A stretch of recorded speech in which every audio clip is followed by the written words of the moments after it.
To let ಅಧ್ಯಾಯ 9. ಬರೆದವರು MK. Indira. ಆಗಲೇ ಆಕೆಯ ಸ್ನಾನ ಪೂಜೆ ಎಲ್ಲಾ ಮುಗಿದು ಲಕ್ಷಣವಾಗಿ ತುರುಬು ಹಾಕಿ ಹೂ ಮುಡಿದಿದ್ದಳು. ಒಂದಿಷ್ಟು ಶೋಕಿ ಇಲ್ಲದ ಸಹಜ ಅಲಂಕಾರ. ಬನ್ನಿಪ್ಪ, ಮನೆಯೆಲ್ಲ ಸಾರಿಸಿ ರಂಗವಲ್ಲಿ ಹಾಕಿ ಚೊಕ್ಕಟ ಮಾಡ್ಬಿಟ್ಟಿದ್ದಾಳೆ ಕೊಟ್ಟಮ್ಮ. ಯಾವಾಗ ಬೇಕಾದ್ರೂ ಬರಬಹುದು, ಒಂದ್ ಒಳ್ಳೆ ದಿನ ನೋಡ್ಕೊಂಡು ಬನ್ನಿ ಎನ್ನುತ್ತಾ ಆಕೆ ಸರಸರ ಮುಂದೆ ನಡೆದಳು. ಅದೇ ತಾನೇ ತುಳಸಿ ಪೂಜೆ ಮಾಡಿದ್ದಳೆಂದು ತೋರುತ್ತೆ.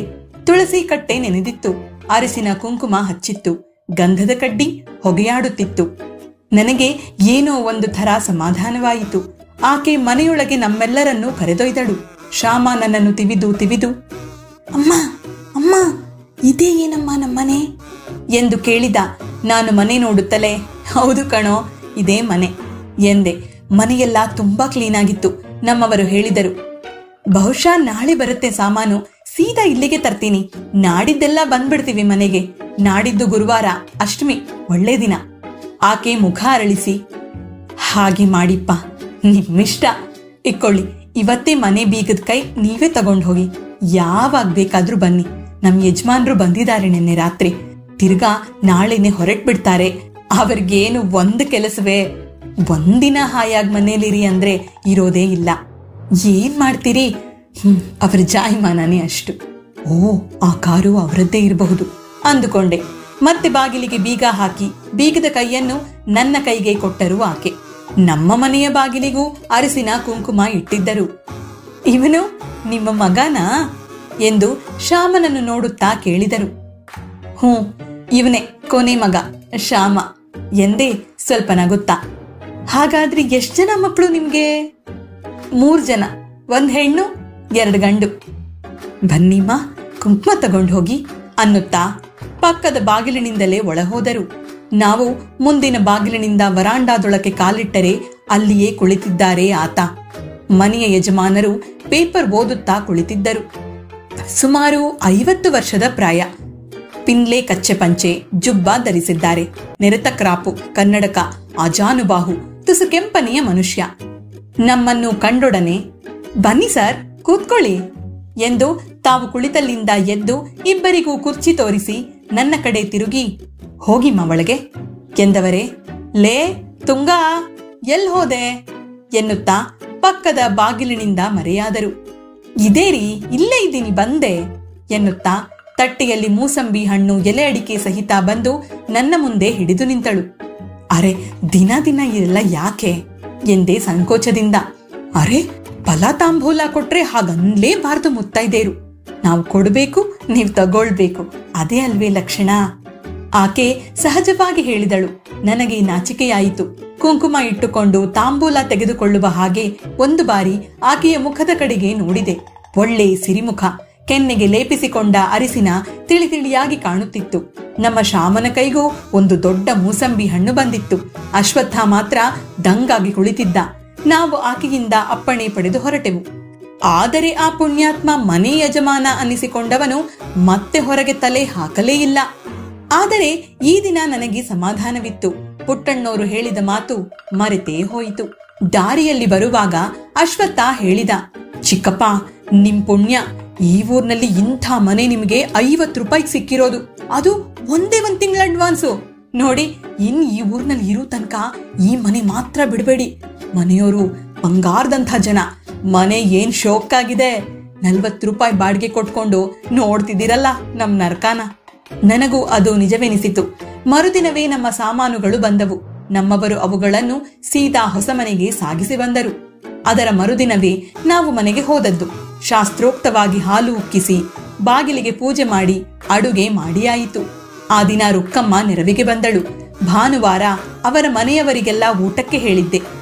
ಮಧ್ಯೆ 2 ದಿನದಲ್ಲಿ ಮನೆಯ ಸಾಮಾನು ಜೋಡಿಸುವುದು, ಚೂರು ಪಾರು ಕೆಲಸ ಸರಿ ಹೋಯಿತು. ತುಂಗಮ್ಮ ತಮ್ಮ ಮನೆಗೆ ಹಾಲು ಕೊಡುವ ಹೆಂಗಸಿನ ಜೊತೆ ವರ್ತನೆ ಮಾಡಿಕೊಟ್ಟಳು. ಅವಳು ಬೆಳಿಗ್ಗೆ ಎಮ್ಮೆ, ಸಂಜೆ ಹಸು ತಂದು ಕರೆಯುತ್ತಿದ್ದಳು. ನನಗೂ ಎದುರಿಗೆ ಕರೆದ ಹಾಲೇ ಸಿಕ್ಕುತ್ತಿದ್ದುದರಿಂದ ಹಾಲಿನ ತಾಪತ್ರಯವೂ ಇರಲಿಲ್ಲ. ಕೂತಲ್ಲಿ ನೀರು, ನಿಂತಲ್ಲಿ ದೀಪ ಅಣಿಯಾಗಿತ್ತು. ನಾನು ನಿಶ್ಚಿಂತಳಾದೆ. ಭಾನುವಾರ ಅಶ್ವತ್ಥನ ಮನೆಯವರೆಲ್ಲ ಊಟಕ್ಕೆ ಬಂದರು. ರುಕ್ಕಮ್ಮನ ಕೆಲಸವೇ ಜಾಸ್ತಿ.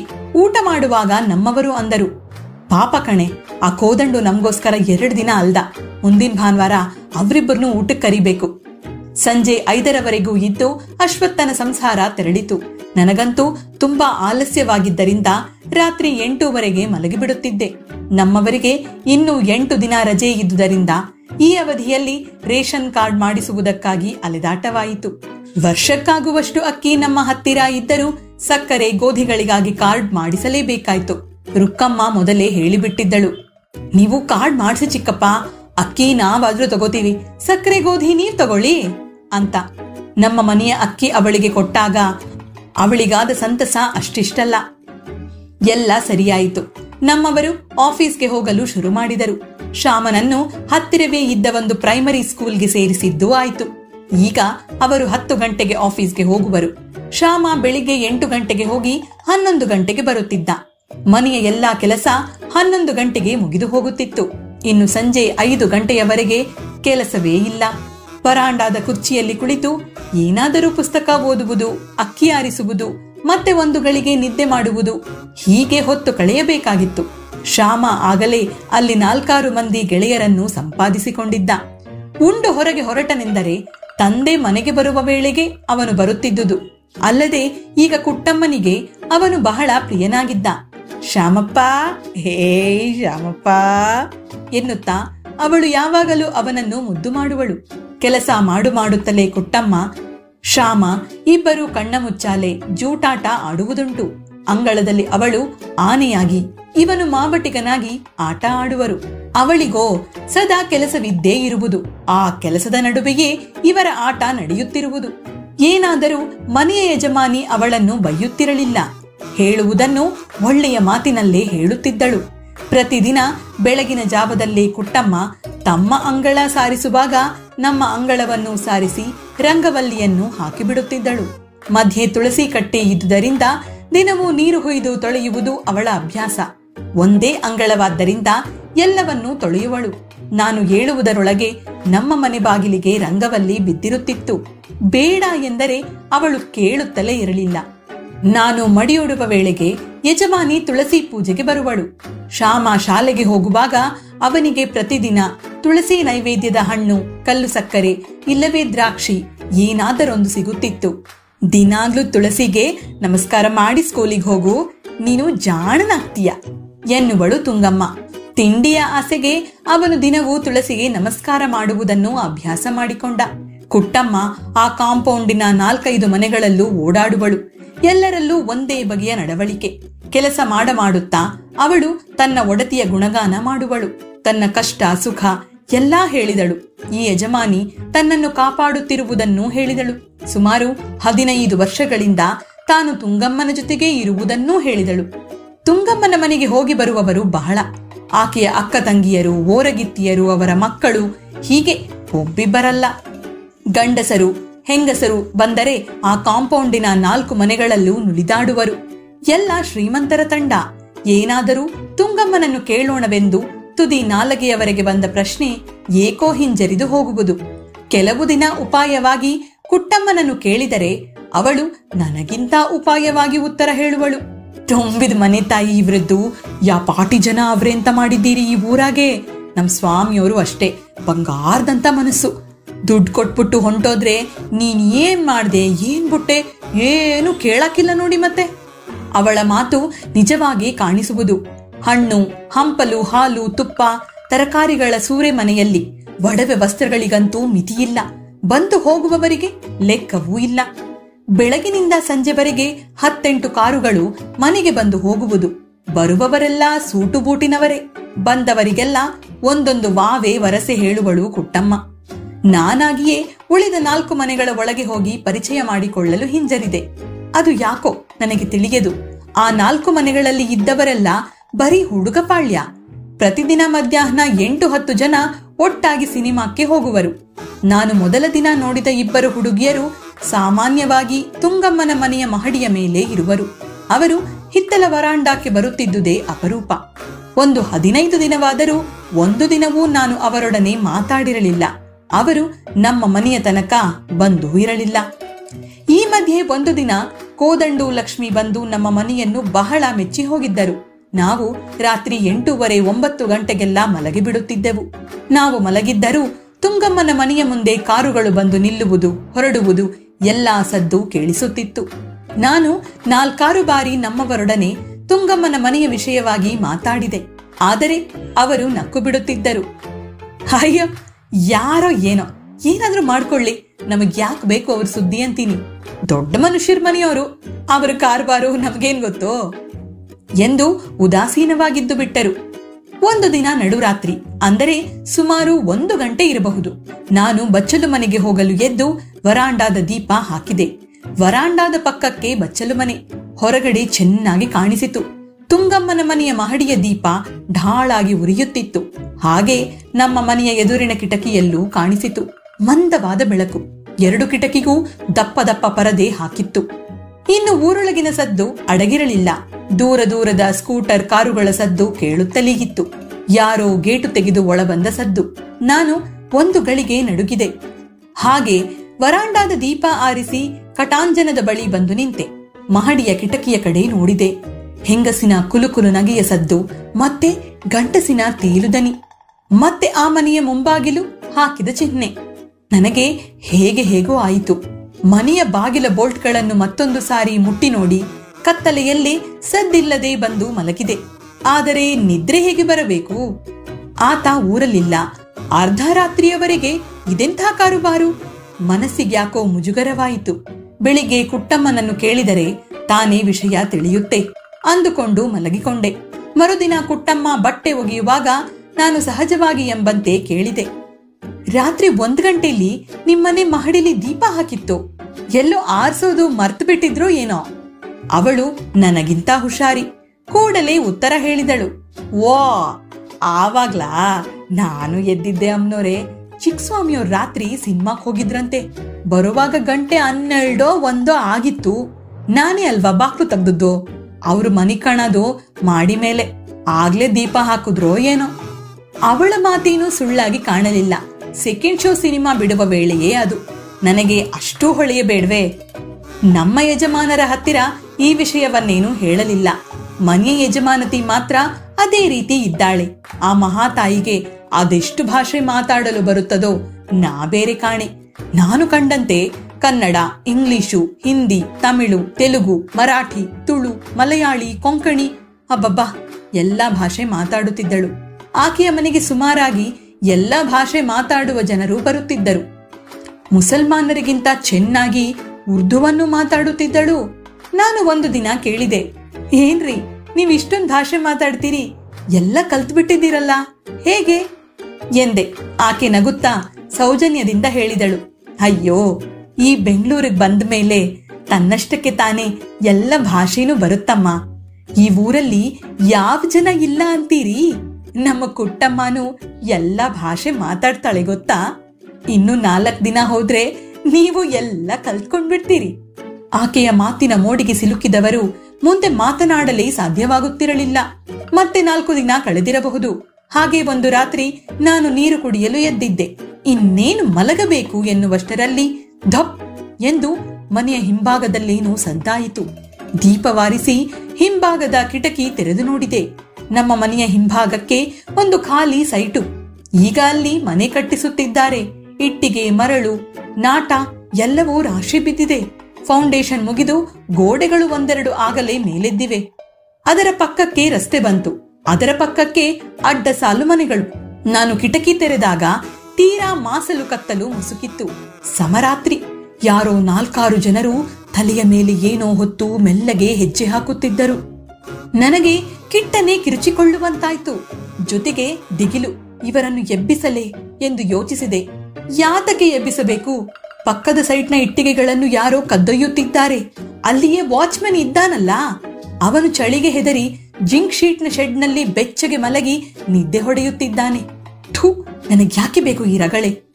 ಈ ಇಟ್ಟಿಗೆಯ ಕಳ್ಳರು ಬೀದಿಯ ಇಲೆಕ್ಟ್ರಿಕ್ ಕಂಬದ ಬೆಳಕಿನಲ್ಲಿ ಸುಮಾರಾಗಿ ಕಂಡರು. ನನಗೆ ವಿಸ್ಮಯವಾಯಿತು. ಆ 4-5 ಜನರಲ್ಲಿ ಒಬ್ಬನು ಮಾತ್ರ ದೊಡ್ಡವ, ಉಳಿದವರು ಚಿಕ್ಕ ಹುಡುಗರು. ನನಗೆ ಇದರ ತುದಿ ಬುಡ ತಿಳಿಯಲಿಲ್ಲ. ನಾನು ನೋಡುತ್ತಿದ್ದಂತೆ ಅವರೆಲ್ಲ ಆ ಅಡ್ಡ ರಸ್ತೆಯ ಕಾಂಪೌಂಡ್ನೊಳಗೆ ನುಸುಳಿದರು. ನಾನು ಕಿಟಕಿ ಮುಚ್ಚಿ ಸುಮ್ಮನೆ ಮಲಗಿದೆ. ದಿನವೂ ಹೀಗೆ ಎಷ್ಟು ಸಾಮಾನು ಕದಿಯುತ್ತಾರೋ ಯಾರಿಗೆ ಗೊತ್ತು. ನನಗೇಕೋ ತುಂಗಮ್ಮನ ಮನೆಯ ನೆನಪು ಬಂದು ಮತ್ತೆ ಹಾಸಿಗೆಯ ಮೇಲೆ ಎದ್ದು ಕುಳಿತು ವರಾಂಡಾದ ಹೊರಗೆ ನೋಡಿದೆ. ತುಂಗಮ್ಮನ ಮನೆಯ ಕೆಳಕೋಣೆಯಲ್ಲಿ ಮಂದವಾದ ದೀಪ ಉರಿಯುತ್ತಿತ್ತು. ಕಿಟಕಿ ತೆರೆದಿತ್ತು. ನಾನು ಮಲಗುತ್ತಾ ಅಂದುಕೊಂಡೆ, ಬಹುಶಃ ತುಂಗಮ್ಮ ಇಲ್ಲೇ ಮಲಗಬಹುದು. ಅದಕ್ಕೆ ರಾತ್ರಿಯೆಲ್ಲ ಬೆಡ್ ಲೈಟ್ ಇದ್ದೇ ಇರುತ್ತೆ. ಮತ್ತೆ ನಿದ್ರೆ ಬರದಿದ್ದರೂ ತುಂಬಾ ಚಳಿ ಇದ್ದುದರಿಂದ ಮೈ ತುಂಬಾ ಹೊದ್ದು ಮುದುರಿಕೊಂಡೆ.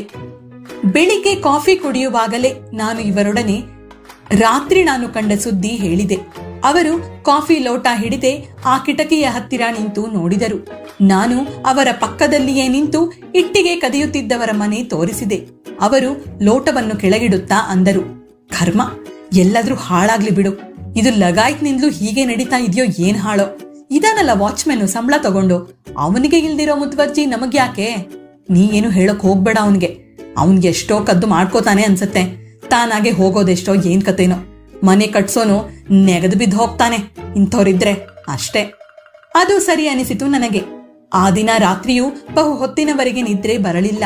ಸದ್ದಿಲ್ಲದೆ ಎದ್ದು ಕಿಟಕಿ ತೆರೆದು ನೋಡಿದೆ. ವಾಚ್ಮೆನ್ ಇನ್ನೂ ಮಲಗಿಯೇ ಇರಲಿಲ್ಲ. ಶೆಡ್ಡಿನ ಬಾಗಿಲಲ್ಲಿ ಒಂದು ಕಲ್ಲಿನ ಮೇಲೆ ಬೀಡಿ ಸೇದುತ್ತಾ ಯಾರೊಡನೆಯೋ ಮಾತಾಡುತ್ತಾ ಕುಳಿತಿದ್ದ. ನಾನು ಮಲಗಿದೆ. ಮರುದಿನ ಮಧ್ಯಾಹ್ನ 4 ಗಂಟೆಯ ಸುಮಾರಿಗೆ ಮನೆಯ ಮುಂದೆ ಒಂದು ಕಾರು ಬಂದು ನಿಂತಿತ್ತು. ಅದರಿಂದ ಒಬ್ಬಿಬ್ಬರು ಸಿಂಧಿ ಹೆಂಗಸರು, ಕ್ರಿಶ್ಚಿಯನ್ ಅಥವಾ ಆಂಗ್ಲೋ ಇಂಡಿಯನ್ ಹುಡುಗಿಯರು ಇಳಿದು ದುಡುದುಡು ಮನೆಯೊಳಗೆ ಓಡಿದರು. ಅದರಲ್ಲೊಂದು ಹುಡುಗಿ ಆ ಎಡಭಾಗದ ಮನೆಯೊಳಗೆ ತೀರಾ ಪರಿಚಯದವಳಂತೆ ನಗುತ್ತಾ ನುಗ್ಗಿದಳು. ಅಂಗಳದಲ್ಲಿನ ಬಟ್ಟೆ ತೆಗೆಯಲು ಹೋದ ನಾನು ಯಾರೇನು ತಿಳಿದುಕೊಳ್ಳುತ್ತಾರೆ ಎನ್ನುವುದನ್ನು ಲೆಕ್ಕಿಸದೆ ಮಿಕಿ ನೋಡುತ್ತಾ ನಿಂತೆ. ಕುಟ್ಟಮ್ಮ ಅವರೆಲ್ಲರ ಹಿಂದೆ ಮುಂದೆ ಸೊಟ್ಟ ಸೊಟ್ಟವಾಗಿ ನಡೆಯುತ್ತಾ ಗುಡುಗುಟ್ಟಿದಳು. ದೂರದಿಂದ ನಮ್ಮವರು ಸೈಕಲ್ ಮೇರಿ ಬರುತ್ತಿರುವುದು ಕಂಡು ನಾನು ಒಳಗೆ ಬಂದೆ. ಮತ್ತೊಂದು ದಿನ ನಾನು ಗೋಧಿ ಅಕ್ಕಿ ಬೀಸಿಕೊಂಡು ಬರಬೇಕಾಗಿತ್ತು. ಅಲ್ಲಿ ನನಗೆ ತುಂಬಾ ಪರಿಚಯವೆಂದರೆ ಕುಟ್ಟಮ್ಮ ಒಬ್ಬಳೆ. ಅವಳನ್ನೇ ಕೇಳಿದೆ, ಫ್ಲೋರ್ ಮಿಲ್ ಎಲ್ಲಿದೆ ಎಂದು. ಕೂಡಲೇ ಅವಳೆಂದಳು, ಅಯ್ಯೋ ಅದಕ್ಕೇನ್ರಮ್ಮ, ನಾನ್ ಬೀಸ್ಕೊಂಡ್ ಬತ್ತೀನಿ ಕೊಡಿ. ಅದು ನನಗೆ ಇಷ್ಟವಿರಲಿಲ್ಲ. ನಾನು ಹೇಳಿದೆ, ಬ್ಯಾಡ ಕುಟ್ಟಮ್ಮ, 3 ದಿನಕ್ಕೂ ಇದ್ದೇ ಇರುತ್ತೆ ಬೀಸೋದು. ನಾನು ಮಿಷನ್ ನೋಡ್ಕೋತೀನಿ, ಎಲ್ಲಿದೆ ಅಂತ ಸ್ವಲ್ಪ ತೋರಿಸ್ಬಿಡ್ತೀಯಾ? ಅವಳು ಕಾಂಪೌಂಡ್ ತುದಿಯಲ್ಲಿ ನಿಂತು ಕೈ ಮಾಡಿ ತೋರಿಸಿದಳು ಮಿಷನ್ ಇರುವ ಜಾಗವನ್ನು. ಅಂದು ಮಧ್ಯಾಹ್ನ ಶ್ಯಾಮನೊಂದಿಗೆ ನಾನು ಹೊರಟೆ ಮಿಷನ್ನಿಗೆ. ಇಟ್ಟಿಗೆ ಕಳ್ಳರ ಮನೆಯ ಮುಂದೆಯೇ ಹೋಗಬೇಕಾಗಿತ್ತು. ಅಲ್ಲಿ ಹೋದೊಡನೆ ನನ್ನ ಕಾಲು ತುಸು ನಿಧಾನವಾಯಿತು. ಆ ಮನೆಯ ಕಡೆ ನೋಡಿದೆ. ಒಂದು ದೊಡ್ಡ ಕಾಂಪೌಂಡ್ನೊಳಗೆ 3-4 ಸಣ್ಣ ಸಣ್ಣ ಮನೆಗಳು. ಒಂದು ತಾರಸಿ ಮನೆ, ಉಳಿದವು ಕಲ್ನಾರ್ ಶೀಟಿನವು. 1-2 ಸಂಪಿಗೆ ಮರ, ಬಾಳೆ ಮರ, ಹೂವಿನ ಗಿಡಗಳು, ಸಣ್ಣ ಗೇಟು. ಒಳಗೆ ಓಡಾಡುತ್ತಿದ್ದವರು ಎಲ್ಲಾ ತೀರಾ ಸಾಮಾನ್ಯ ಮನುಷ್ಯರು. ನಾನು ನಿಧಾನವಾಗಿ ನೋಡುತ್ತಿರುವಾಗಲೇ ಸಂಪಿಗೆ ಮರಕ್ಕೆ ಕಟ್ಟಿದ ಸಣ್ಣ ಬೋರ್ಡ್ ಒಂದು ಕಾಣಿಸಿತು. ಚಿಕ್ಕದಾಗಿ ಹುಡುಗರ್ಯಾರೋ ಒಂದು ರೊಟ್ಟಿನ ಮೇಲೆ ಬರೆದಿದ್ದಾರೆ, ಟು ಲೆಟ್ ಎಂದು. ಒಂದು ಗಳಿಗೆ ನಿಂತೆ. ನಾನು ಯಾವ ಮನೆ ಖಾಲಿ ಇದೆ ಎಂದು ನೋಡಿದೆ. ಹೌದು, 2 ಜೋಡಿಯಾಗಿದ್ದ ಮನೆಗಳಲ್ಲಿ ಒಂದಕ್ಕೆ ಬೀಗ ಹಾಕಿದೆ. ಬಾಡಿಗೆ ಕಡಿಮೆ ಇರಬಹುದು. ಎಲ್ಲಾ ಬ್ರಾಹ್ಮಣರ ಮನೆಗಳೇ ಇರಬೇಕು. ಬರುವಾಗ ವಿಚಾರಿಸೋಣ, ಅಶ್ವತ್ಥನಿಗಾದರೂ ಆಗುತ್ತದೆ. ಪಾಪ, ಆ ವಠಾರದಲ್ಲಿ ಒದ್ದಾಡುತ್ತಿದ್ದಾನೆ. ನಮಗೂ ಹತ್ತಿರವೇ ಇದ್ದ ಹಾಗೆ ಆಗುತ್ತೆ ಅಂದುಕೊಂಡು ಮಿಷನ್ನಿಗೆ ಹೋಗಿ ಹಿಂತಿರುಗಿ ಬರುವುದರಲ್ಲಿ 1 ಗಂಟೆಯಾಗಿತ್ತು. ಮೆಲ್ಲನೆ ಗೇಟಿನ ಹತ್ತಿರ ಹೋದೆ.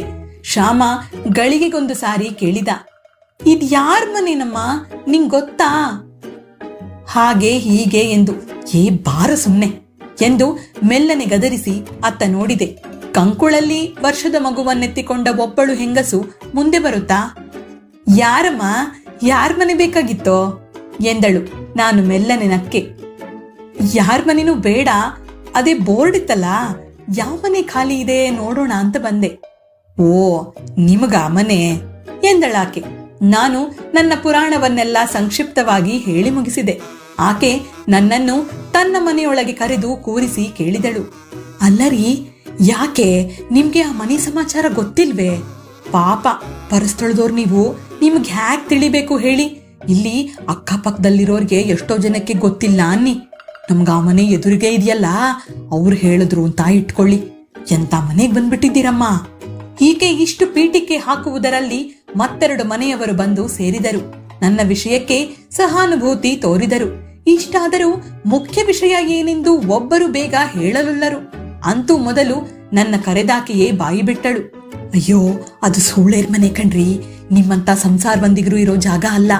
ಅದ್ಯಾವನೋ ಸಾವ್ಕಾರ ಆ ತುಂಗಮ್ಮಂಗೆ ಈ ಮನೆ ತೆಕ್ಕೊಟ್ಟು ಇಲ್ಲಿ ಇಟ್ಕೊಂಡಿದ್ದಾನಂತೆ. ಅದೇನೋ ಅಮ್ಮ, ಸುಳ್ಳೋ ನಿಜವೋ ನಂಗೆ ಗೊತ್ತಿಲ್ಲ. ಅದೇನೇನೋ ಕಳ್ ವ್ಯಾಪಾರಗೆಲ್ಲ ಮಾಡ್ತಾನಂತೆ ಆತ. ಅವನ್ ಹೆಂಡತಿ ಮಕ್ಕಳು ಅದಿನ್ನೆಲ್ಲೋ ಇದಾರಂತೆ. ಆತ ಮೂರೊತ್ತು ಬೊಂಬಾಯಿ, ಮದ್ರಾಸು, ಡೆಲ್ಲಿ ಅಂತ ಸುತ್ತಾಡುತ್ತಲೇ ಇರ್ತಾನಂತೆ. ಇದ್ದಕ್ಕಿದ್ದಂತೆ ಆಕೆಯ ದನಿ ತಗ್ಗಿತು. ನೋಡ್ರಿ, ಮದ್ರಾಸು ಗಿದ್ರಾಸು ಅಲ್ಲಿಗೆಲ್ಲ ಬ್ರಾಂಡಿ ಗಿಂಡಿ ಕದ್ದು ಸಾಗಿಸ್ತಾನಂತೆ ಈತ. ಏನೋ ಕಸ್ಬು ಗೊತ್ತಿಲ್ಲ. ಈಕೆ ಕಸ್ಬು ನಿಮಗ್ ತಿಳಿತೋ ಇಲ್ಲೋ? ನನಗೆ ದೂರದಲ್ಲಿ ಅಸ್ಪಷ್ಟವಾಗಿ ಕಂಡಿದ್ದ ಯಾವುದೋ ಸಂಶಯ ಈಗ ಸ್ಪಷ್ಟವಾಗಿಯೇ ತೋರತೊಡಗಿತು. ಅಂತೂ ಏನೋ ತಿಳಿಯದವಳಂತೆ ಹೇಳಿದೆ. ಹೌದಾ? ನಿಜವಾಗ್ಲೂ ನಂಗೇನು ಗೊತ್ತಿಲ್ರಿ. ಬಂದಿನ್ನು 20 ದಿನ ಕೂಡ ಆಗಿಲ್ಲ. ಅಂತೂ 3 ಹೊತ್ತು ಹೋಗೋರು ಬರೋರು ಇದ್ದೇ ಇರ್ತಾರಮ್ಮ ಆ ಮನೇಲಿ. ಸದ್ಯ ದಯವಿಟ್ಟು ನಿಮಗ್ ಗೊತ್ತಿರೋ ಅಷ್ಟು ವಿಷಯ ಹೇಳ್ಬಿಡಿ, ಬೇಗ ಮನೆ ಬಿಟ್ಬಿಡ್ತೀವಿ. ನೋಡಿ, ನಾವು ಶಿವಮೊಗ್ಗದಿಂದ ಬಸ್ ಹತ್ತದ್ಮೇಲೆ ಯಾರೋ ಒಬ್ರು ಒಂಚೂರು ಹಾಗೂ ಇಲ್ಲ ಹೀಗೂ ಇಲ್ಲ ಅನ್ನೋ ಹಾಗೆ ಹೇಳ್ಬಿಟ್ರು. ನಮಗೂ ಮನೆ ಹುಡುಕಿ ಹುಡುಕಿ ಸಾಕಾಗ್ ಹೋಗಿತ್ತಾ. ಏನೋ ಒಳ್ಳೆ ಮನೆ ಸಿಕ್ತಲ್ಲ ಅಂತ ಬೇಗ ಬಂದ್ಬಿಟ್ವಿ. ಆಕೆ ನಿಧಾನವಾಗಿ ಮುಂದುವರಿಸಿದಳು. ಪಾಪ, ನಿಮ್ಗೆಲ್ಲ ಏನು ಆಗುಲ್ಲರಿ, ಹೆದರ್ಕೋಬೇಡಿ. ಸಾಧ್ಯವಾದಷ್ಟು ಬೇಗ ಬಿಟ್ಬಿಡಿಯಾ ಮನೇನ. ಆಕೆಗೆ ಮಕ್ಕಳು ಇಲ್ಲ, ಮರಿನೂ ಇಲ್ಲ. ಅವಳದೆಲ್ಲೋ ತಿಪ್ಟೂರ್ ಕಡೆಯೋಳೋ ಏನೋ ಅಂತೆ. ಅದ್ಯಾವ ಜಾತಿಯೋ ಕುಲವೋ ದೇವರಿಗೆ ಗೊತ್ತು. ಎಲ್ಲರ ಕೈಲೂ ತಾನು ಬ್ರಾಹ್ಮಣ್ಲು ಅಂತ ಹೇಳ್ಕೊತಾಳಂತೆ. ಈ ಮನೆ ಕೊಂಡ್ಕೊಂಡು ಆಗ್ಲೇ 5-6 ವರ್ಷವೋ ಎಂತೋ ಆಯ್ತಂತಪ್ಪ. ನೋಡಿ, ಎಲ್ಲೆಲ್ಲಿ ಹುಡುಗಿರೆಲ್ಲ ಬರ್ತಾವೆ ಅಂತೀರಿ ಅವಳ ಮನೆಗೆ. ಅವಳೇನು ಎಲ್ಲಾರ್ಗೂ ಒಂದೊಂದು ವಾವೆ ವರ್ಷೆ ಇಟ್ಕೊಂಡಿದ್ದಾಳೆ. ಹೊತ್ತಿಗೆ ನಾದ್ನಿ ಓರ್ಗಿತ್ತಿ ಅಂತ. ಅದೆಲ್ಲೆಲ್ಲಿಂದ ಬರ್ತಾವೋ ದೇವ್ರೇ ಬಲ್ಲ. ಗಂಡಸರಂತೂ ಬೆಳಗಿಂದ ಸಂಜೆ ಗಂಟ ಬರ್ತಾನೆ ಇರ್ತಾರಂತೆ. ನಮ್ಗೆ ದೂರ ನೋಡಿ ಸರಿಯಾಗಿ ಕಾಣಿಸಲ್ಲ. ಆ ಎದುರು ಮನೆಯವರು ಎಲ್ಲ ಹೇಳ್ತಾರಮ್ಮ, ರಾತ್ರಿ 1 ಗಂಟೆ 2 ಗಂಟೆ ಆದ್ರೂ ಕಾರ್ಗಳು ಬರ್ತಾನೆ ಇರ್ತಾವಂತೆ. ಹೌದೇ? ನನಗೆ ಗಂಟಲಿಗೆ ಚೆಂಡು ಸಿಕ್ಕಂತಾಗಿತ್ತು. ಆತುರದಿಂದ ಹೇಳಿದೆ, ಹೌದು. ಇನ್ನು ಏನೇನ್ ಗೊತ್ತು ನಿಮ್ಗೆ? ಎಲ್ಲ ಒಂದೇ ಸರ್ತಿ ಹೇಳ್ಬಿಡಿ, ಆಮೇಲೆ ನಾ ಹೇಳ್ತೀನಿ. ಮತ್ತೊಬ್ಬರು ಪ್ರೈಮರಿ ಸ್ಕೂಲ್ ಮೇಷ್ಟ್ರ ಹೆಂಡತಿ. ಅವರು ಹೇಳಿದರು, ಯಾವ್ಯಾವ್ದೋ ಹುಡುಗಿರನ್ನ ಯಾರ್ಯಾರೋ ತಂದ್ಕೊಟ್ಟು ದುಡ್ಡು ಸಂಪಾದನೆ ಮಾಡ್ತಾಳಂತೆ ಆಕೆ. ನಿಮ್ಗೆ ಇಷ್ಟು ದಿನ ಆದ್ರೂ ಗೊತ್ತೇ ಆಗ್ಲಿಲ್ವೇ? ನಾನು ನಿಧಾನವಾಗಿ ಹೇಳಿದೆ, ಯಾಕೋ ಈ 8 ದಿನದಿಂದ ನಂಗೂ ಸ್ವಲ್ಪ ಅನುಮಾನ ಬಂತು ಕಣ್ರಿ. ಹಾಗೂ ಒಂದ್ಸರ್ತಿ ಆ ಕುಟ್ಟಮ್ಮನ್ ಕೇಳ್ದೆ, ಆದ್ರ ಅವಳು ಅದಕ್ಕೆಲ್ಲ ಹೇಳ್ತಾಳೆಯೇ. ಮೇಷ್ಟ್ರ ಹೆಂಡತಿ ತೊಡೆಯ ಮೇಲಿದ್ದ ಮಗುವನ್ನು ನೆಲದ ಮೇಲೆ ಕುಕ್ಕಿ ಹೇಳಿದಳು, ಅಯ್ಯ, ಅವಳು ತಲ್ಕುಟ್ಟ ಕಳ್ರಂಡೆ ಅವಳೊಬ್ಳು. ಅವಳು ಯಾಕೆ ಹೇಳ್ಬಾರ್ದು? ಅವಳೇ ಶಾಮೀಲು ಇಷ್ಟೆಲ್ಲ ಕಾರ್ಬಾರ್ಗು. ಅರ್ಧರಾತ್ರಿ ಬೆಳಗಿನ ಜಾವದಾಗೆ ಪೊಲೀಸ್ನವರೆಲ್ಲ ಬಂದು ಹೋಗ್ತಾರಂತೆ ಆ ಮನೆಗೆ. ಚೆನ್ನಾಗಿ ತಿನ್ನಿಸ್ತಾನಂತೆ ಆತ ಪೊಲೀಸ್ನವ್ರಿಗುವ. 6-7 ವರ್ಷದಿಂದ ಹೀಗೇ ನಡೀತಾ ಇದೆಯಂತೆ. ಏನಾದ್ರೂ ಐಬು ಗೊತ್ತಾಗುತ್ತಾ ನೋಡಿ. ನನಗೀಗ ಆ ಮನೆಯೊಳಗೆ ಹೋಗುವುದು ಹೇಗೆಂದು ದಿಗಿಲು ಹತ್ತಿತ್ತು. ನಾನು ಹುಟ್ಟಿದಾರಭ್ಯ ಒಂದು ದಿನವೂ ಇಂತಹ ಸಂದಿಗ್ಧಕ್ಕೆ ಸಿಲುಕಿರಲಿಲ್ಲ. ನಮ್ಮೆಲ್ಲರ ಮಾತಿನಲ್ಲಿ ಶ್ಯಾಮನಿಗೆ ಒಂದಿಷ್ಟು ಸ್ವಾರಸ್ಯವಿರಲಿಲ್ಲ. ಅವನು ನನ್ನ ಕೈ ಹಿಡಿದೆಳೆದು ರಗಳೆ ಮಾಡತೊಡಗಿದ. ವಾಮ್ಮ, ಮನೆಗೆ ಎಷ್ಟೊತ್ತಾಯ್ತು, ಅಣ್ಣ ಬರ್ತಾರೆ, ಎದ್ದೇಳು ಹೋಗೋಣ. ನಾನು ಮನೆಗೆ ಹೋಗಲೇಬೇಕಾಗಿತ್ತು. ಈಗ ಮುಖ್ಯ ವಿಷಯಕ್ಕೆ ಬಂದೆ. ಸರಿ, ಅದ್ ಹೇಗಾದ್ರೂ ಇರ್ಲಿ, ಇಲ್ಲಿ ಖಾಲಿ ಇದೆಯಲ್ಲ ಈ ಮನೆಗೆ ಬಾಡಿಗೆ ಎಷ್ಟು? ಆಕೆ ಗಟ್ಟಿಯಾಗಿ ಹೇಳಿದರು, ಇದಕ್ಕೆ ಮನೆಯವ್ರು ಇಲ್ಲೇ ಇದ್ದಾರೆ, ಕೇಳ್ ನೋಡಿ. ನಾವೆಲ್ಲ 40 ಕೊಡ್ತಾ ಇದ್ದೀವಿ, ಈಗ ಇವರು 50 ಹೇಳ್ತಾ ಇದ್ದಾರಮ್ಮ ಇದಕ್ಕೆ. ನೀವೇ ಒಂದ್ಸರ್ತಿ ಕೇಳ್ ನೋಡಿ, ಕಡಿಮೆ ಕೊಡು ಅಂತ ಕೇಳಿ. ಮೇಷ್ಟ್ರ ಹೆಂಡತಿ ನನಗೆ ಕಣ್ಣು ಮಿಟುಕಿಸಿ ಪಿಸುಮಾತಲ್ಲಿ ಹೇಳಿದರು, ಮಹಾ ಪಿಸ್ನಾರಿ ಮುಂಡೆವು ಇವು. ಯಾವುದೋ ನಮ್ಮಜ್ಜನ್ ಕಾಲ್ದಾಗೆ ಇದೊಂದಿಷ್ಟು ಸೈಟು 300ಕ್ಕೋ 400ಕ್ಕೋ ತಗೊಂಡಿದ್ರಂತೆ. ಅವ್ರ ಮನೆದು ಇವ್ರ ಮನೆದು ಇಟ್ಟಿಗೆ ಕಲ್ಲು ಮರಳು ಜಲ್ಲಿ ಎಲ್ಲ ಕದ್ದು ಕದ್ದು ಗುಬ್ಬಚ್ಚಿ ಗೂಡಿನ ಹಾಗೆ ಈಕೋ ಇದೊಂದು 3-4 ಮನೆ ಕಟ್ಕೊಂಡಿದಾವೆ. ಅರ್ಧ ರಾತ್ರಿ ಬೆಳಗಿನ ಜಾವದಾಗೆಲ್ಲ ಪಾಪ ಆ ಸಣ್ಣ ಮಕ್ಳನ್ನ ಎಬ್ಸಿ ಇಟ್ಟಿಗೆ ಕಲ್ಲು ಕದಿಯೋಕೆ ಕಳಿಸ್ತಾನೆ ಆ ಮಹಾರಾಯ. ನಾನು ಆ ರಾತ್ರಿ ಕಂಡ ಸತ್ಯ ಈಗ ಎದುರಿಗೆ ಬಂದು ನಿಂತಿತ್ತು. ನಾನು ಕಂಡದ್ದನ್ನು ಈಗಲೇ ಹೇಳಬಾರದೆಂದು ಆಕೆಯ ಮಾತನ್ನು ಕೇಳುತ್ತಾ ಕೂತೆ. ಮತ್ತೊಬ್ಬಾಕೆ ಬಾಗಿಲಿನಿಂದ ಮನೆ ಮಾಲೀಕರ ಮನೆಯ ಕಡೆ ಬಗ್ಗಿ ನೋಡಿ ಅವರೆಲ್ಲ ಒಳಗೆ ಇದ್ದಾರೆಂದು ಖಾತ್ರಿಯಾದ ಮೇಲೆ ಧ್ವನಿ ಸಡಿಲಿಸಿ ಹೇಳಿದಳು, ಕಾಸ್ ಬಿಚ್ಚಬೇಕು ಅಂದ್ರೆ ಒಂಟಿ ಕಣ್ಣಲ್ಲಿ ಅಳ್ತಾನೆ ಮಾರಾಯ. ಮನೆ ರಿಪೇರಿ ಗಿಪೇರಿ ಒಂಚೂರು ಕೇಳ್ಬ್ಯಾಡಿ. ಮಿತಿ ಮೀರಿ ನಾವೇನಾದ್ರೂ ಜಗಳ ಮಾಡಿದ್ರೆ ಅಪ್ಪ ಮಕ್ಕಳು ಬಂದ್ಬಿಡ್ತಾರಮ್ಮ, ಬಾಂಡ್ಲೆ ಕರುಣಿ ಹಿಡ್ಕೊಂಡು ಬಡ್ಕೋಬೇಕು ಇವ್ರ ರಿಪೇರಿಗೆ. ನಾವು ಬಂದು 4 ವರ್ಷ ಆಯ್ತು. ಒಂದು ಸುಣ್ವೆ ಬಣ್ವೆ ಒಂದು ತೃಣ ಕೇಳ್ಬ್ಯಾಡಿ. ಯಾವಾಗ್ಲೂ ಒಂದ್ಸರ್ತಿ ಗೌರಿ ಹಬ್ಬದಲ್ಲಿ ಜಗಳ ಮಾಡಿದ್ದಕ್ಕೆ ಒಂದಿಷ್ಟು ಸುಣ್ಣದ ನೀರ್ ಕದಡ್ಕೊಂಡು ಬಾಗಿಲೆದುರಿಗೆ ತಾನೇ ಪಟ್ಟಿ ಇಳಿದ್ಬಿಟ್ಟು ಹೋಗ್ಬಿಟ್ವಮ್ಮ. ಮುಗೀತು ವೈಟ್ ವಾಶು. ನಾನು ರುಕ್ಕಮ್ಮನ ಮನೆಯ ವಠಾರದ ಒಂದೆರಡು ಅನುಭವ ಹೇಳಿ, ಅವರಿಗಾದ್ರೂ ಆಗುತ್ತೆ ಈ ಮನೆ ಎಂದು ಹೇಳಿದೆ. ಮೇಷ್ಟರ ಹೆಂಡತಿ ಮೆಲ್ಲಗೆ ಕೇಳಿದರು. ನಾವು ಹೇಳಿದ್ವು ಅಂತ ಹೇಳ್ಬೇಡಿ, ನೀವು 35ಕ್ಕೆ ಕೇಳಿ. ಏನಿದೆ ಈ ಮನೆಯಲ್ಲಿ 50 ರೂಪಾಯಿ ಕೊಡೋದಿಕ್ಕೆ? ನೋಡಿ, ದೀಪದ್ದು ನಲ್ಲಿದು ಮೀಟ್ರು ಎಲ್ಲಾ ಮನೆಗೂ ಒಂದೇ. ನೀರಿಂದ 5 ರೂಪಾಯಿ ತಗೋತಾನೆ, ದೀಪದ್ದು ಅಂತ 2 ರೂಪಾಯಿ ತಗೋತಾನೆ. ಚಿಮಣಿ ಬುಡ್ಡಿ ಹಾಗೆ 5 ಕ್ಯಾಂಡ್ಲ್ ಬಲ್ಬ್ ಹಚ್ಚಿ ಕೂತಿದ್ದಾನೆ ಎಲ್ಲ ಮನೆಗೂ. ದೀಪದ ಅಷ್ಟಾಯ್ತು ಇಷ್ಟಾಯ್ತು ಅಂತ ಮೂಗ್ನಲ್ಲಿ ಅಳೋದೇನು ತಪ್ಪು ಹಾಗಿಲ್ಲ. ನೀರಂತೂ ಹಂಚಿ ಕಡ್ಡಿ ಹಾಗೆ ಬಿಟ್ಕೊಂಡು ಆಟ ಆಡ್ತಾ ಕೂತಿರ್ಬೇಕು.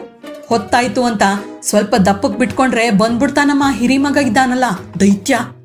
ನೀರು ಸಣ್ಣಗ್ ಬಿಟ್ಕೊಳ್ರಿ ಅಂತ. ನೀರ್ ಜೋರಾಗಿ ಬಿಟ್ಕೊಂಡ್ರೆ ಮೀಟ್ರು ಜಾಸ್ತಿ ತಿರುಗುತ್ತಂತೆ, ಸಣ್ಣಗ್ ಬಿಟ್ಕೊಂಡ್ರೆ ಪರವಾಗಿಲ್ವಂತೆ. ಈ ವಿಚಿತ್ರನ ಎಲ್ಲೂ ಕೇಳಿರ್ಲಿಲ್ಲಮ್ಮ. ನಾನು ಹೇಳಿದೆ, ನಾವಿರೋ ಮನೆಯಲ್ಲಿ ಇಂಥ ರಗಳೆ ಒಂದೂ ಇಲ್ಲ, ಅದೆಲ್ಲದನ್ನು ಮೀರ್ಸಿರೋ ದೊಡ್ಡ ರಗಳೆ ಅದು. ಹೌದಮ್ಮ ಹೌದು, ಅದು ಯಾವತ್ತಿದ್ರು ಅಪಾಯನೇ. ಆ ಅನುಕೂಲನೂ ಸಾಕು, ತಾಪತ್ರಯನೂ ಸಾಕು. ಇವನೆಂತ ಪುಕ್ಕಲ್ ಮನುಷ್ಯ ಅಂತೀರಿ? ನಾವ್ಯಾರಾದ್ರೂ ಸ್ವಲ್ಪ ಗಟ್ಟಿಯಾಗಿ ಮಾತಾಡಿದ್ರೆ ಒಳಗ್ ಹೋಗ್ಬಿಡ್ತಾನೆ. ಆ ಮಕ್ಕಳಿದಾವಮ್ಮ, ಒಂದಕ್ಕಿಂತ ಒಂದು ಮಿಟಕ್ಲಾಡಿಗಳು. ಏನ್ ಕೆಲ್ಸ ಆತಂದು? ನಾನು ಕೇಳಿದೆ. ಮೇಷ್ಟ್ರ ಹೆಂಡತಿ ಹೇಳಿದಳು, ಯಾವುದೋ ಜನ್ಮಾಂತರದಾಗೆ ಅವನು ಮೇಷ್ಟ್ರಾಗಿದ್ನಂತೆ. ಈಗ ಕೆಲ್ಸಾನೂ ಕಾಣೆ, ಬೋಷಾನೂ ಕಾಣೆ. ಏನೋ ರಬ್ಬರ್ ಸ್ಟ್ಯಾಂಪ್ ಮಾಡ್ತೀನಿ ಅಂತ ಹೇಳ್ಕೊತಾನಪ್ಪ. ಬಡ್ಕೊಂಡ್ರು ಅವ್ನ್ ರಬ್ಬರ್ ಸ್ಟ್ಯಾಂಪ್ಗೆ. ಅವನ್ ಹಣಿಗೆ ಹೊಡ್ಕೋಬೇಕು ಆ ಸ್ಟ್ಯಾಂಪ್ನ. ಸರಿ, ಅವ್ರ ಮನೆ ಇವ್ರ ಮನೆ ಪಿಂಡದ ಕೂಳಗ್ ಹೋಗ್ತಾನೆ, ಬರುತ್ತಲ್ಲ ದಾನ ದಕ್ಷಿಣೆ. ಇನ್ನು ವರ್ಷಕ್ಕೊಂದೊಂದ್ ಮಕ್ಳನ್ನ ಉದುರ್ಸೋದೊಂದ್ ಕೆಲ್ಸ ಇದ್ದೇ ಇದೆಯಲ್ಲ. ನನಗೆ ನಗು ತಡೆಯದಾಯ್ತು. ಸೆರಗಿನಿಂದ ಬಾಯಿ ಮುಚ್ಚಿಕೊಂಡು ಕೇಳಿದೆ, ಎಷ್ಟ್ ಮಕ್ಳಿದ್ದಾರೆ ಅವ್ರಿಗೆ? ಅದೆಷ್ಟಿದಾವೋ ಯಾರು ಗೊತ್ತು. ಅಷ್ಟು ಮಕ್ಕಳನ್ನು ಒಂದೇ ಸರ್ತಿ ನಾವಂತೂ ನೋಡಿಲ್ಲಮ್ಮ. ಶಿಶ್ವಾರದಿಂದ ಕಾಲೇಜ್ಗೆ ಹೋಗೋವರೆಗೂ ಹುಡುಗರು ಇದ್ದಾವಮ್ಮ. ಒಟ್ನಲ್ಲಿ ಒಂದ್ ಕುಂಟು, ಒಂದು ಮಂಕು, ಒಂದು ಪೆದ್ದು 3 ಮನೇಲಿರುತ್ತವೆ. ಲೆಕ್ಕನೇ ಸಿಕ್ಕುಲ್ಲ ಅನ್ನಿ. ಶ್ಯಾಮನ ರಗಳಿ ಜಾಸ್ತಿ ಆಯ್ತು. ನಾನು ಎದ್ದು ನಿಂತೆ. ಮೇಷ್ಟ್ರ ಹೆಂಡತಿ ಒಂದು ಪೂರಿ ತಂದು ಶ್ಯಾಮನ ಕೈಗೆ ಕೊಟ್ಟು, ಕೂತ್ಕೊಂಡು ತಿನ್ನು ಮರಿ, ನಿನ್ ಜಾಣ, ನಿಮ್ಮಮ್ಮಂಗೆ ಕುಂಕುಮ ಕೊಡ್ತೀನಿ ಅಂದರು. ಆದರೆ ನಮ್ಮ ಶ್ಯಾಮ ಆ ಪೂರಿಯ ಬಣ್ಣ ಆಕಾರ ನೋಡಿ ಅದನ್ನು ಮುಟ್ಟಲೇ ಇಲ್ಲ. ನನ್ನ ಸೆರಗು ಹಿಡಿದು ಎಳೆಯುತ್ತಾ, ಬಾಮ್ಮ ಹೋಗೋಣ, ನಂಗೆ ಪೂರಿ ಬ್ಯಾಡ ಎಂದು ರಾಗ ತೆಗೆದ. ನಾನು ಮಾನ ಉಳಿಸಿಕೊಳ್ಳುವ ಸಲುವಾಗಿ, ಅವನ್ ಕರೆದ ತಿಂಡಿ ತಿನ್ನೋದೇ ಇಲ್ರಿ, ಮನೇಲೂ ಅಷ್ಟೇ. ಉಪ್ಪಿಟ್ಟು ರೊಟ್ಟಿ ದೋಸೆ ಹೊರತು ಕರೆದಿದ್ದೊಂದು ಮುಟ್ಟೋಲ್ಲ. ತುಂಬಾ ಹೊತ್ತಾಯ್ತು ನಾನು ಬಂದು. ಬರ್ಲಾ? ನಾನಿನ್ ನೋಡ್ತೀನಿ. ನಮ್ ಭಾವನವ್ರ ಮಗ ಬಂದ್ರೆ ಕರ್ಕೊಂಡ್ ಬರ್ತೀನಿ. ಈಗ ಇವ್ರನ್ನ ಕೇಳ್ಕೊಂಡ್ ಹೋಗ್ಲಾ? ಮತ್ತೊಬ್ಬಾಕೆ ಹೇಳಿದರು. ಕೇಳ್ ನೋಡಿ, ಅದಕ್ಕೇನ್ ಮುಟ್ಟಿಸ್ಬೇಕಾಗಿದೆ? ಮನೆ ಏನ್ ನೀವ್ ನೋಡೋ ಗೋಜೆ ಇಲ್ಲ. ಇವ್ 4 ಮನೆನೂ ಒಂದೇ ತರ. ಬನ್ನಿ ಮನೆ ನೋಡಿ. ಇಕೋ, ಇದೇ ಒಂದ್ ಹಾಲು, ಅದ್ ರೂಮು, ಅದ್ ಅಡ್ಗೆ ಮನೆ, ಬಚ್ಚಲ ಮನೆ. ಕಕ್ಕಸು ಹೊರಗಡೆ ಆಯ್ತು. ಬಚ್ಚಲ್ ಮನೆ ಏನೋ ಎಲ್ಲರಿಗೂ ಬೇರೆ ಬೇರೆ ಮಾಡಿದ ನಮ್ಮ ಪುಣ್ಯಕ್ಕೆ. ಕಕ್ಕಸ್ ಮಾತ್ರ 2 ಇರೋದು. ನೋಡಿ, ಎಲ್ಲ ಹುಚ್ಚೆಲ್ ಮೀನ್ ಹಿಡಿಯೋ ಲೆಕ್ಕಾಚಾರನೇ ಈ ಪುಣ್ಯಾಕ್ ಬಂದು. ಬಚ್ಚಲ್ ಮನೆ ನೀರೆಲ್ಲ ಕಕ್ಕಸ್ಗೆ ಹೋಗ್ಬೇಕಂತೆ. ನಲ್ಲಿ ಕಟ್ಟೆದು, ಬಟ್ಟೆ ಒಗ್ದಿದ್ದು ಈ ಎಲ್ಲಾ ನೀರು ಗಿಡಕ್ ಹೋಗ್ಬೇಕಂತೆ. ನಲ್ಲಿಯಿಂದ ಒಂದ್ ತಮ್ಗೆ ನೀರ್ ಹಿಡ್ದು ಹಾಕೋದಿಲ್ಲ ನೋಡಿ ಗಿಡಗಳಿಗೆ. ಮೀಟ್ರಿರೋ ದಿನದಾಗೆ ನಾವ್ ತೋಟಕ್ಕೆ ನೀರ್ ಹಾಕೋಕಾಗುತ್ತೇ ಅಂತ ನರಳ್ತಾನೆ. ಬ್ರಾಹ್ಮಣರ ಜಾತಿಲ್ ಹುಟ್ಕೊಂಡು ದಿನ ಸ್ನಾನ ಮಾಡೋಲ್ಲ. ಏನ್ ಕೇಳ್ತೀರಿ? ದಿನ ಸ್ನಾನ ಮಾಡಿದ್ರೆ ನೀರು ಸೌದೆ 2 ಖರ್ಚಲ್ವೇ? ಒಂದ್ ತಪ್ಲೆ ನೀರು ಅಡಿಗೆ ಮನೇಲೆ ಬೆಚ್ಚಗ್ ಮಾಡ್ಕೊಂಡು ಗಂಡ ಹೆಂಡತಿ ಇಬ್ರು ಕಾಗೆ ಸ್ನಾನ ಮಾಡ್ತಾ ಮಕ್ಕಳೆಲ್ಲ ನಲ್ಲಿ ಕೆಳಗೆ ಒಂದಿಷ್ಟು ಮುಖ ಸಾರಿಸ್ಕೊಂಡ್ ಬಿಡ್ತಾವೆ. ಆಗ ಹೋಯ್ತು. ವಾರಕ್ 1 ದಿನ ಅಷ್ಟೇ ಬಟ್ಟೆ ಒಗೆಯೋದು. ದಿನ ಬಟ್ಟೆ ಒಗೆದ್ರೆ ಸೋಪು ನೀರು ಕೆಲ್ಸ ಎಲ್ಲ ಸುಮ್ನೆ ಆಗುತ್ತೇ. ನೀವೀ ಮನೆಗ್ ಬಂದು ಕಲಿಬೇಕು ಉಳಿತಾಯನ. ನಾನು ಆಕೆಯ ವರ್ಣನೆ ಕೇಳಿ ನಗುತ್ತಾ ಕುಂಕುಮವಿಟ್ಟುಕೊಂಡು ಹೊರಡುತ್ತಾ ಹೇಳಿದೆ, ನೀವು ಬನ್ರಿ, ಆತ ಇದ್ರೆ ಕೇಳೋಣ ಅಂದೆ. ಮತ್ತೊಬ್ಬಾಕೆ ಹೇಳಿದರು, ಏನು ಬೇಡ ಸುಮ್ನಿರಿ, ನೀವ್ಯಾಕ ಅವ್ರ ಮನೆ ಬಾಗಿಲ್ಗೆ ಹೋಗ್ಬೇಕು? ಮನೆ ಬಾಗ್ಲ ನಿಂತಿದ್ರೆ ಒಳಗ್ ಬನ್ನಿ ಅಂತ ಕರೆಯುವುದಿಲ್ಲ ಪುಣ್ಯಾತ್ಕಿತ್ತಿ. ಬಾಗ್ಲಿಗೆ ಅಡ್ಲಾಗ್ ನಿಂತ್ಕೊಂಡು ಏನು ಎತ್ತ ಕೊಟ್ಟು ಲೊಸ್ಕು ಅಂತ ಮಾತಾಡ್ಸ್ ಕಳಿಸ್ತಾಳೆ. ಅದು ಅಲ್ದೆ ಆತ ಇಷ್ಟೊತ್ನಲ್ಲಿ ಮನೇಲೂ ಇರೋದಿಲ್ಲ. ಬೆಳಿಗ್ಗೆ 10 ಗಂಟೆಗೆ ಹಸಿಯೋ ಬಿಸಿಯೋ ಬಾಯಿಗೆ ಹಾಕೊಂಡ್ ಹೊರಟ್ಬಿಟ್ರೆ ಇನ್ ಸಂಜೆ 7 ಗಂಟೆಗೆ ಆ ಪ್ರಾಣಿ ಮನೆಗ್ ಬರೋದು. ಒಂದೇ ಒಂದ್ ಪೈಸ್ವು ಬಸ್ಸು ಕೊಡುವುದಿಲ್ಲ ನೋಡಿ. ಕೈ ಕಾಲ್ ಕಳಚ್ ಬಿದ್ರು ಸರಿ, ಬಸ್ ಹತ್ತೋದಿಲ್ಲ ಅಂತೀನಿ. ನಾನು ಅಂಗಳದ ಸಂಪಿಗೆ ಮರದ ಕೆಳಗೆ ನಿಂತೆ. ಆಕೆ ಎಡಭಾಗದಲ್ಲಿದ್ದ ಮನೆಯ ಮಾಲೀಕರ ಮನೆಯ ಅಂಗಳದಲ್ಲಿ ನಿಂತು ಕೂಗಿದರು. ರೀ ಪಾತಮ್ನೋರೇ, ಇದಾರ ನಿಮ್ ಯಜಮಾನ್ರೋ? ಯಾರೋ ಮನೆ ಕೇಳೋಕ್ ಬಂದಿದ್ದಾರೆ ನೋಡಿ. ಮುಂದುಗಡೆ ಬಾಗಿಲು ಕಿಟಕಿ ಎಲ್ಲಾ ಹಾಕಿತ್ತು. ಈಕೆ ಹೇಳಿದ್ದು ಒಳಕ್ಕೆ ಕೇಳಿತೋ ಇಲ್ಲವೋ ಎಂದುಕೊಂಡೆ ನಾನು. ಆದರೆ ಮತ್ತೆ 1-2 ನಿಮಿಷಕ್ಕೆ ಹಾಲಿನ ಕಿಟಕಿಯ ಬಾಗಿಲು ತೆಗೆದು ಮನೆಯಾಕೆ ಅದರಲ್ಲೇ ಮುಖವಿಟ್ಟು ಮೆಲ್ಲಗೆ ಹೇಳಿದಳು, ಅದೇನೋ ನಂಗೊತ್ತಿಲ್ರಿ, ಅವರು ಮನೇಲಿಲ್ಲ. ಹಾಗೆ ಹೇಳುತ್ತಲೇ ಅರ್ಧ ಬಾಗಿಲು ಮುಚ್ಚತೊಡಗಿದಳು. ಆಕೆ ಜೋರಾಗಿ ಹೇಳಿದರು, ಎಷ್ಟ್ ಹೊತ್ತಿಗೆ ಬಂದ್ರೆ ಸಿಗ್ತಾರೆ ಅದಾದ್ರೂ ಹೇಳಿ. ನಿಮ್ಮನೆ ಕೇಳೋರ್ ಬಂದೋರ್ಗೆ ನಾವು ಜವಾಬ್ ಹೇಳಿ ಕಳ್ಸೋಕಾಗುತ್ತೇ? ಕಿಟಕಿಯ ಹಿಂದಿನ ಕರ್ರಗಿನ ಗಡಿಗೆ ಮುಖದ ಕಣ್ಣುಗಳು ಪಿಳಪಿಳನೆ ಹೊಳೆದವು. ಆಗಲೂ ಮೆಲ್ಲನೆಯ ಉತ್ತರವೇ ಬಂದಿತು, ಸಂಜೆ 7 ಗಂಟೆಗೆ ಬಂದ್ರೆ ಸಿಗ್ತಾರೆ, ಇಲ್ದಿದ್ರೆ ಬೆಳಿಗ್ಗೆ 8 ಗಂಟೆ ಒಳಗ್ ಬಂದ್ರೂ ಇರ್ತಾರೆ. ಇಷ್ಟು ಹೇಳಿ ಸದ್ದಿಲ್ಲದೆ ಕಿಟಕಿ ಮುಚ್ಚಿ ಅಗುಳಿ ಹಾಕಿಕೊಂಡಳು ಆಕೆ. ನನಗೆ ಆಶ್ಚರ್ಯವಾಯಿತು. ಇಂಥ ಊರುಗಳಲ್ಲೂ ಇಂಥ ಜನ ಇದ್ದಾರಲ್ಲ.